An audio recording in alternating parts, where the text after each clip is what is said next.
recently asked me to do another video on making my clusters, but doing it in a circle pattern.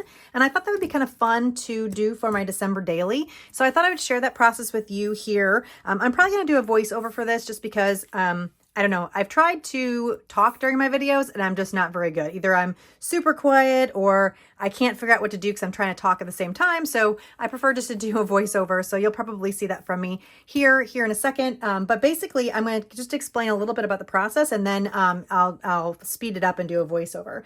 So I'm just using this paper as a base. It's kind of like a resume kind of, I don't know, paper that's kind of got a model look to it. It's got a little bit of a texture. And I'm going to be using my circle punch to do the circles. I'm going to try the same method I have been doing where I am starting with this piece of paper and then I'll cut it up in pieces. But I think what I'm going to do is use like the circle as a base. It's a 2.5 inch circle. I know there's a terrible reflection, but it's a 2.5 inch circle. So I'm going to use that to cut out a bunch of circles as a base. And then I'm going to layer my different papers on top of that. I'm going to see how that goes. So that's my plan. I have these printables here that I'm going to be using. There's these kind of damask ones that I have, and then these watercolor pages. These are just printables. If you guys are curious on where I got these, you can leave a comment below and I can send you a message on where I got these papers from. It was from an Etsy shop. So I'm going to use those. I thought they went well with the collection I'm going to be using. Just as a reminder, I'm using the 49th and Main collections for my December daily this year. So I thought these kind of went well with the papers that I printed out. And then I also have some Tim Holtz die cuts here that I'm going to be using. And then a bunch of cut aparts that I have cut apart from some shops. So if you guys are interested in any of the products that I'm using, like I said, just leave a comment below and I can send you a message letting you know the information. I'm also going to be using some of this other paper as a base. Sorry for the crinkly noise. So I have this paper. I have some old vintage dictionary pages. I have some packing paper.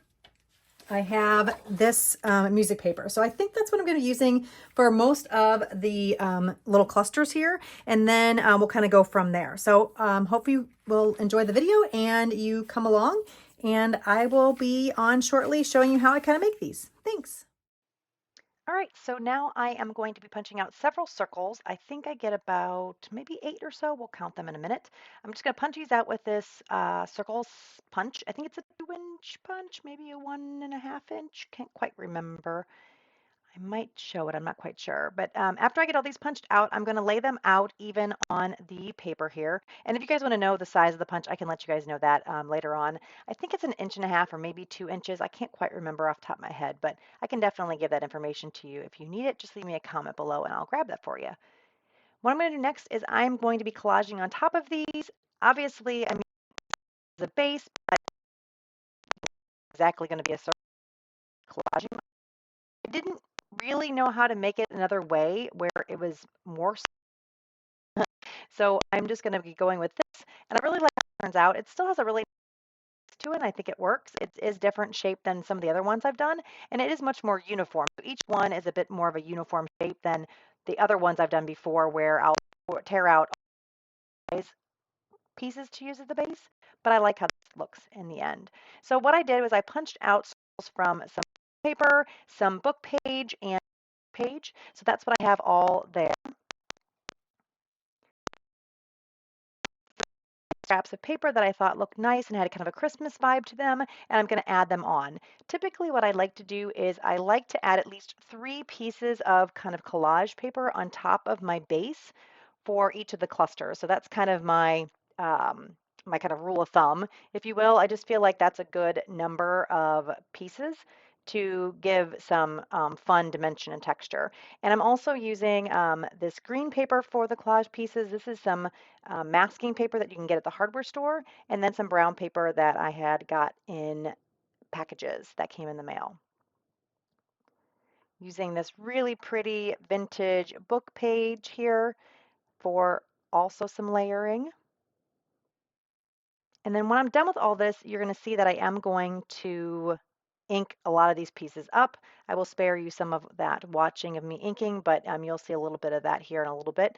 This is that music paper that I used for the tag album. If you guys are watching that video or if you've watched that video, this is just some very old, brittle paper, and it's perfect for this kind of application where, you know, it's not going to be like the base of anything, but it's great for the layered and the texture look. And I just like the music. I think music goes really well with Christmas. I think that's a good kind of, I don't know, motif, if you will, for a Christmas album. So just figuring out where these all work. I don't really have a rhyme or reason necessarily. I just kind of play with the pieces and rip them until I get a shape that I like and it just looks pleasing to my eye. So again, not really a good rhyme or reason, just kind of going with the flow and tearing and ripping until I'm satisfied.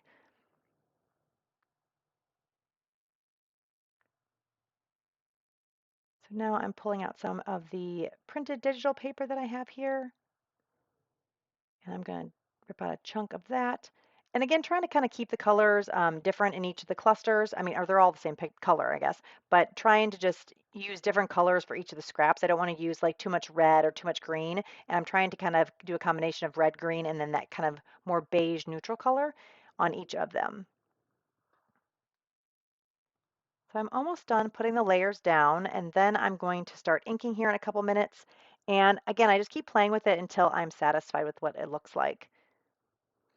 The other thing that happens is once I ink and things like that, you will see that some of the layers move a little bit. I try to kind of keep them the same way.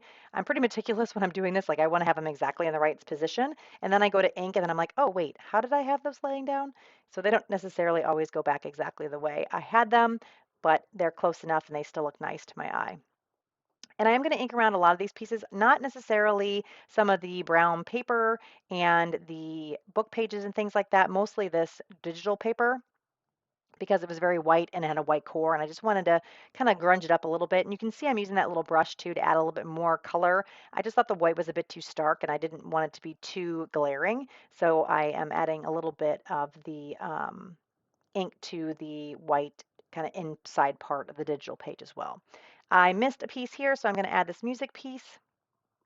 And then I'm going to continue on for the rest of the pieces, inking them up. Now I'm all done inking everything, or almost done inking everything, and then I'm going to move on to gluing all the pieces. This is also a process where I'm not going to show you the whole thing just because it's very boring watching me glue these pieces down the positions they are in. But I do use art glitter glue, and I just use a little bit because I am going to come in and I'm going to do some sewing on these, so I don't need to have a bunch of glue. And I kind of like how the edges and things kind of pop up and nothing's laying super flat. I like the texture and dimension it gives, so I don't want to add a lot of ink, or sorry, a lot of glue to these. So once I glue all the pieces down, then I'm going to glue each of the circles down to the paper. And then that turns out pretty cute. And after this, I'm going to take it to my sewing machine and add some stitching. So you can see here, I use some, I think it was copper. Yes, I think it was copper colored stitching. And I do a lot of zigzag stitches on this. I think I might have done some straight stitching, or maybe I did all zigzag. And now what I'm going to be doing is I'm going to be cutting or ripping all of these out. I'm going to rip them really crudely right now, and then I'm going to try to rip around each of the circles because I decided I thought I was going to keep more of this paper in the background, but because I'm trying to use this kind of circle look, I decided to rip a lot of the background off of these because I wanted to, you know, keep it in that more circular form. So I'm just going to tear around each of these very carefully with some of the background maybe showing a little bit, but most of it really being just trimmed out. So I could have done these without using that base, but I find that base paper to be very helpful, especially when you're doing sewing and things. And it just helps me when I lay it down on that. So I think in this this particular case, you probably can not even use the background page. But you know, it's kind of up to you. Whatever you feel works the best for what you're doing. I just think in the end, since I did trim this out, I probably could have not done that. But it did make the sewing a little bit more simple. So now I have everything all torn out and I'm going to start embellishing these. I'm just going to be adding these fussy cut pieces that I had printed out from some Etsy shops. And I will ink around all of these. This is also a process where I just keep laying down and trying different things out until I find something that I like and I think it looks nice. Not necessarily a rhyme or reason or anything, just finding things that I think will look nice on each of the clusters.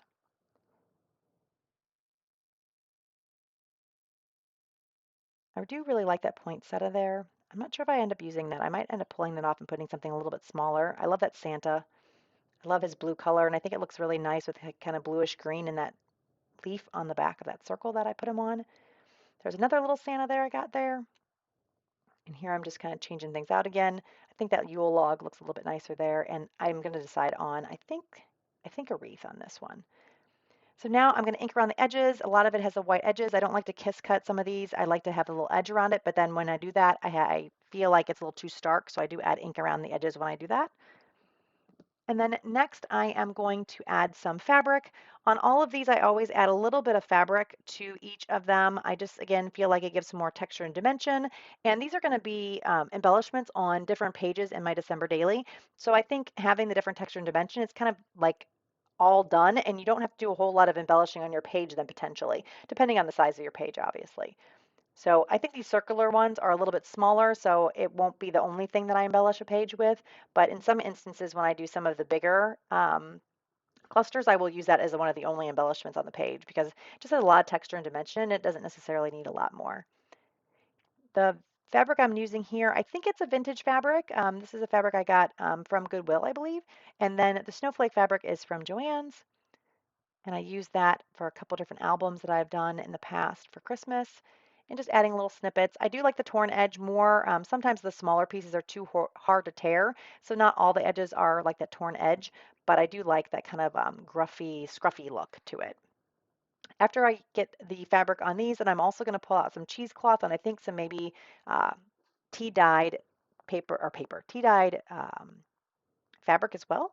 And I'm going to add that in. I just want to add a little bit more texture. I love this tea dyed or coffee dyed cheesecloth. I have the texture with the like little kind of grid. I think it just gives a lot of extra kind of oomph to each of these. And so I'm just snipping out pieces kind of randomly. I don't really have a pattern, or I don't try to snip them out very perfectly. I kind of just snip them out quickly, and because I want that kind of grungier, kind of tattered look. So I just snip out little pieces and then fit them where they seem to work best. So you can see I'm just playing with that, figuring out what's going to work the best. And I pretty much put, I think, this cheesecloth on each of these clusters here.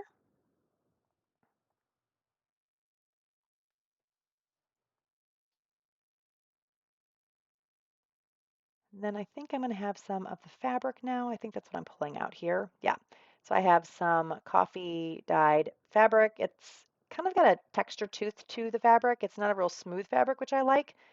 And again, just more added texture and dimension for these cute little embellishments. So I'm just ripping it up into pieces that are going to fit on these. So that's what I'm doing. It's a little off camera, I apologize, but I wanted to zoom in on these because it was kind of hard to see if I was too zoomed out. And here you can see I'm adding some strips here and there, wherever it seems to make the most sense. And then I'm going to glue all of this stuff down to the fabric. So for this, because I am doing fabric, I am using my Beacon 3-in-1 or Fabric Tack glue. That seems to work the best and it doesn't buckle as much. I just like how it grabs pretty quickly.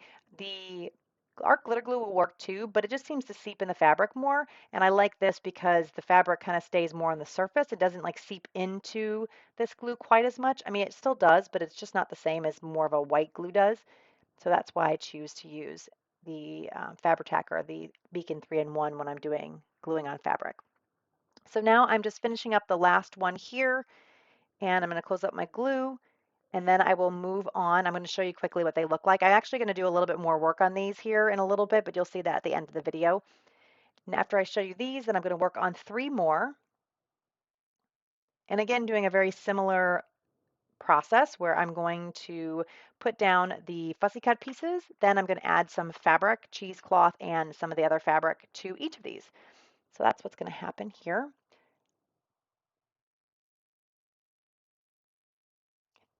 I really like that nest. I think that's very cute. I'm going to pull out, I think, a little angel, I think, for one of these.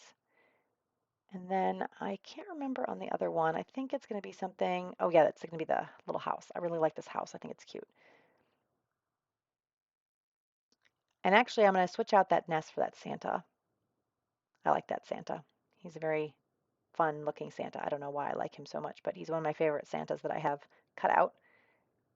I'm going to ink around these just like I did for the rest of them. Nothing too major, just kind of cutting down that white starkness of the edge. And now I'm going to work on some fabric. I wanted to use the same fabric I used in the other one, just kind of to tie everything together. So I have this little snowflake fabric that I'm going to be cutting out.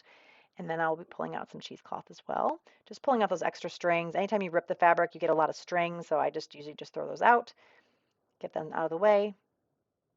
Gonna tuck this little piece under the house here. And I know a lot of this gets covered up when I put like the die cuts or the fussy cut images out and things like that, but I'm fine with that. On the Santa, you can't even really see the stitching anymore. I mean, it's still there to the bottom left. And I just think it adds a little extra texture. If it gets covered up, it gets covered up. If it doesn't, then it's going to add to the charm of each of these embellishments. So I don't get too worried about things that get covered up. I try to show most of it, but sometimes it just doesn't work out, and that's okay.